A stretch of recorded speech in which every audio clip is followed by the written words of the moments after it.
नमस्कार। तहकीकात न्यूज़ की खास पहल, चुनाव में जो विजेता रहे हैं उनसे मुलाकात। आज हम टकटाई पंचायत में आए हैं। यहाँ पर जिनसे मिलने आए हैं वो पहली बार चुनाव में जीत दर्ज किए हैं। इनसे बातचीत करते हैं कि जो चुनाव का प्रक्रिया चला था वो कैसे चला था और कितने मतों से जीते हैं, और जो जनता से अब जो हमारे सामने एक बात हुई थी और उसके बाद अगले 5 साल में पंचायत का हाल कैसा रहेगा ये जानने की कोशिश करेंगे। 2 मिनट में कर रहा हूँ बात। नमस्कार सर। जी नमस्कार सर, कल आप चुनाव जीते हैं।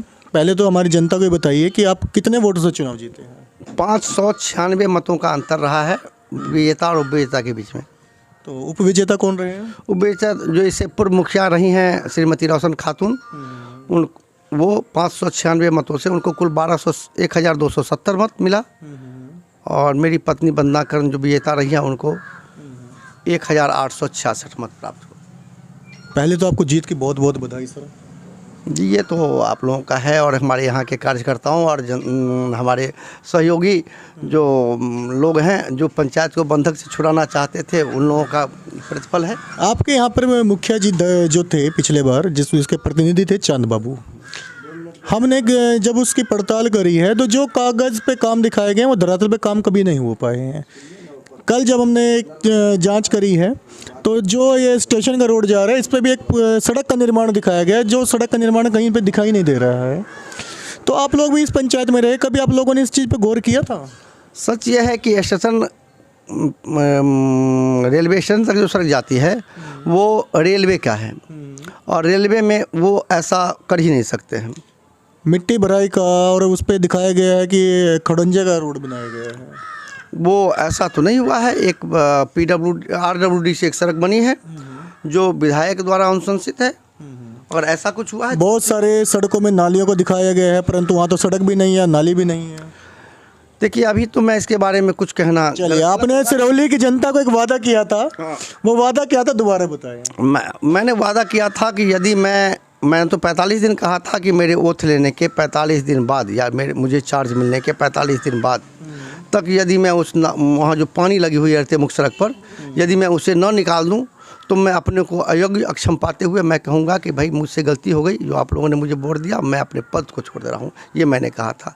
लेकिन जनता बड़ी दयालु है। हाँ, लेकिन वहाँ की जनता ने मुझे कहा था कि आप 45 दिन तो छोड़ दीजिए, 6 महीना में यदि आप निकाल दिए तो आपकी इस 45 दिन को हम लोग 6 महीना मान रहे हैं। 6 महीना में आप मुझे निकाल दें इस पानी। मुख्य समस्या क्या क्या है आपकी पंचायत में, जो आप पिछले, क्योंकि आपने देखा भी बहुत सालों से है, परंतु पिछले 1.5 से 2 महीने से प्रचार कर रहे हैं तो समस्याओं पे नज़र ज़्यादा गई होंगी। तो क्या क्या समस्या हैं और क्या क्या समस्या दूर हो जाएंगी इन 5 सालों में? सबसे बड़ी बात है कि जब मैं इस क्षेत्र अभी जा रहा था क्षेत्र में प्रचार करने के लिए, जनताओं से वोट मांगने के लिए, तो मुझे हर एक घर घर जाने का मौका मिला, और जब घर घर जाने का मौका मिला तो उनके बहुत सारी समस्याओं से रूबरू होने का भी मौका मिला हो। मैंने देखा कि यहाँ पक्षपात था, पूर्ण रूपेण पक्षपात था। उनके कुछ बिचौलिए दलाल लोग जो कहा करते थे, खास करके हिंदुओं के क्षेत्र में, वो अपने समुदाय में जिस समुदाय से वो आते थे वहाँ तो स्वयं भी डील कर लिया करते थे, लेकिन इधर वो जो लोग, जो दलाल लोग जो कहते थे, उन्हीं में कहते थे। मैं 16 नंबर वार्ड में गया हूँ और 7 नंबर वार्ड में, जहाँ क्या कहें कि सब जगह तो ढलाई पर ढलाई हो गया कहीं, और यहाँ तो मिट्टी पर ईंट तक नहीं लग सका, मिट्टी भी ठीक से नहीं डल सका। जब 16 नंबर वार्ड में आप जाएंगे तो उसकी ये स्थिति है। ठीक उसी टाइप 7 नंबर वार्ड की स्थिति है कि 7 नंबर वार्ड को मैंने जो काउंट किया है कि अभी जितनी भी वार्ड हैं उसमें यदि कहीं काम बकाया है तो 7 नंबर वार्ड में सबसे ज़्यादा काम बकाया है, जहाँ लोग अभी भी मिट्टी के सड़क पर चल रहे हैं, गड्ढा होकर के चल रहे हैं। अब जहाँ तक आपने पूछा है मुझे कि जो आपकी समस्याएं, आपके पंचायत की समस्या, इससे पहले भी मेरी आपकी बातचीत हुई थी।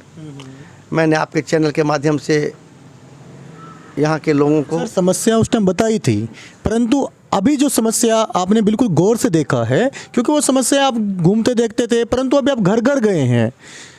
3 नंबर बूथ पे हम जब गए थे तो वहाँ पे जो जाने का रोड था वो शायद रोड ऐसा था कि कोई मरीज़ वहाँ से निकल जाए तो शायद वो हॉस्पिटल तक भी ना पहुँच पाएगा। ये तो मैं भी कह रहा हूँ ना कि जो जब मैं वहाँ गया हूँ तो मैंने जो समस्या देखी है, मैं उस पर मैं निश्चित रूप से पहल करूँगा। जैसे जहाँ सड़क नहीं है वो सड़क बनवाने के लिए काम करूँगा, जहाँ जल जमाव होता है उस वहाँ नाला बनवाने का काम करूँगा। शर्त है कि सरकार के द्वारा इसके लिए संसाधन सरकार के द्वारा आपको उतना दिया मुहैया जाए। कराया जाए। हम जब सिरौली गांव में घूम रहे थे तो वहाँ पे एक हरिजन टोला था।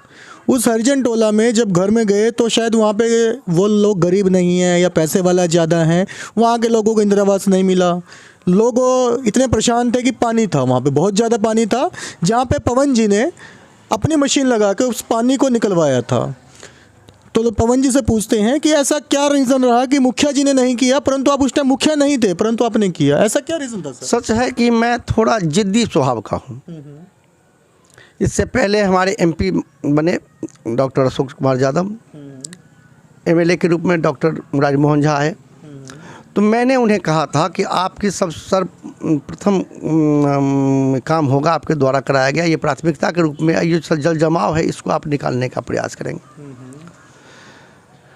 लेकिन कोरोना काल होने के चलते उनको, उन दोनों आदमी को कोई अच्छी फंड नहीं मिल सका, और मेरे जानकारी में आई कि उनके पास में कुछ रुपए हैं, 30-35 लाख रुपए या 40 लाख रुपए जो वो दे सकते हैं।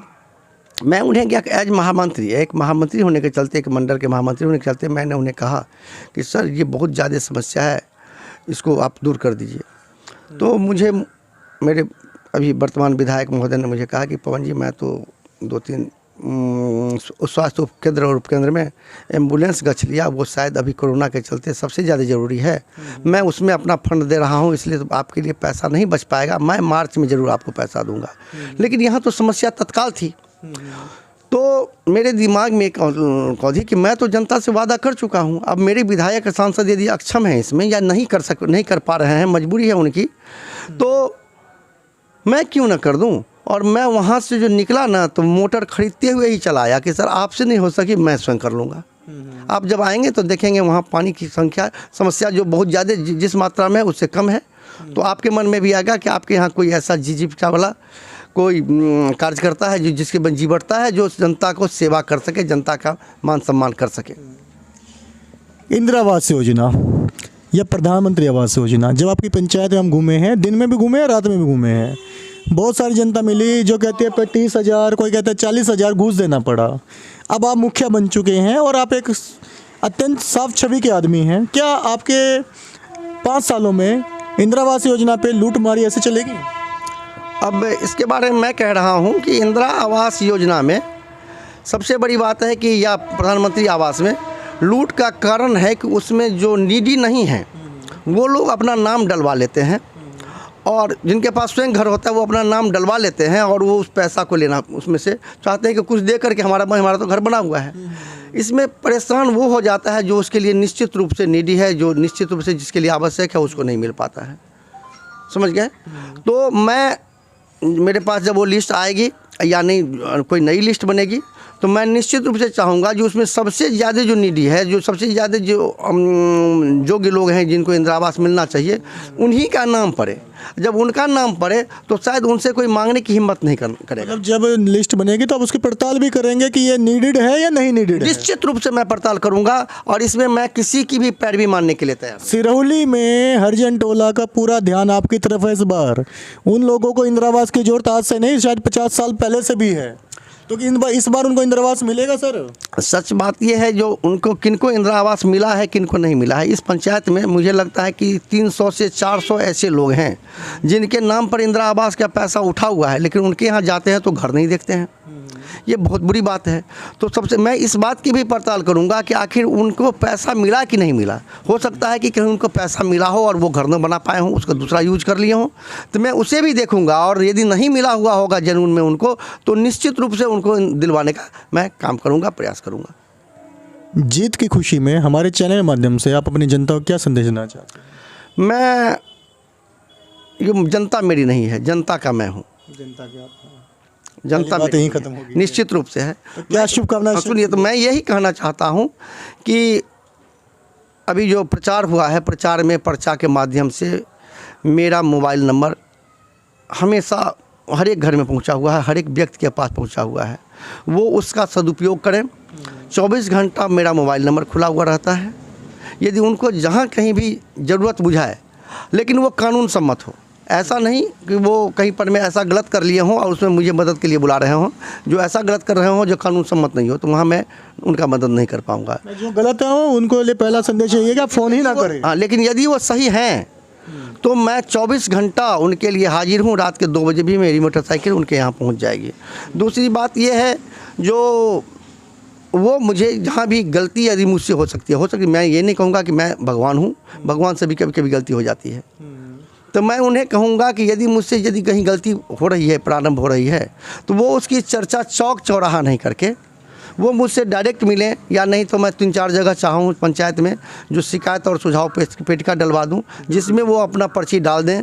मैं उसको रोज़ खुलवाने का प्रयास करूँगा, खुलवा करके उसमें देखूँगा, और अगर वो मुझे तर्कसम्मत लगेगा उनकी बातें, तो उनकी बात पर निश्चित अमल होगी, और जो सही होगा वही किया जाएगा। बहुत अच्छी बात कही पवन लाला जी ने। सुझाव पेटी एक ऐसा होता है कि आप शिकायत डायरेक्ट नहीं करना चाहते, अपना चेहरा सामने नहीं लाना चाहते, सुझाव पेटी अपनी शिकायत लिख के दे दीजिए। अगर वो सुझाव पेटी में शिकायत लगेगी कि बढ़िया है, समाज के लिए है, तो शिकायत पे बिल्कुल कार्रवाई होगी, जो पवन लाला जी कह चुके हैं। तो पवन लाला जी पे आप विश्वास रखें और जुड़े रहे हमारी न्यूज़ तहकीकात के साथ।